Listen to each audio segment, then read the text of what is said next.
മീൻ പീര ഇഷ്ടമാണോ നിങ്ങൾക്ക്? അതും മത്തി വെച്ചിട്ടുള്ളത് എനിക്ക് ഒരുപാട് ഇഷ്ടമാണ്. ചിലർക്കൊക്കെ കൊഴുവ വെച്ച് മാത്രമായിരിക്കുമല്ലോ ഇഷ്ടം. നമുക്ക് എങ്ങനെ മത്തി കൊണ്ട് പീര ഉണ്ടാക്കാമെന്ന് നോക്കിയാലോ? അതിനൊരല്പം ഇഞ്ചി, അതുപോലെ നല്ല കാന്താരി മുളക്, ഒരല്പം സവോള, ഇതൊക്കെ ഒരല്പം വെള്ളം ചേർത്തൊന്ന് അരച്ചെടുക്കാം ആദ്യം. അതിനുശേഷം അതേ അരപ്പിലേക്ക് ഒരല്പം തേങ്ങയിട്ട് ഇതൊന്നും കൂടി ഒന്ന് ഒറ്റ കറക്കി ഒന്ന് ഒതുക്കിയെടുക്കാം.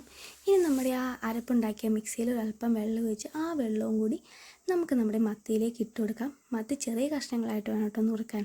ഇനി അതിലേക്ക് ആവശ്യത്തിന് വേണ്ട മഞ്ഞൾപ്പൊടിയും ആവശ്യത്തിന് വേണ്ട ഉപ്പും കൂടി ചേർത്ത് ഒരു സ്പൂൺ കൊണ്ട് ഇളക്കി കൊടുക്കാം. ഒരുപാട് ഇളക്കി എല്ലാം അങ്ങ് ഉടച്ച് കളയരുത്, വളരെ നൈസായിട്ടൊന്ന് ഇളക്കിയാൽ മതി.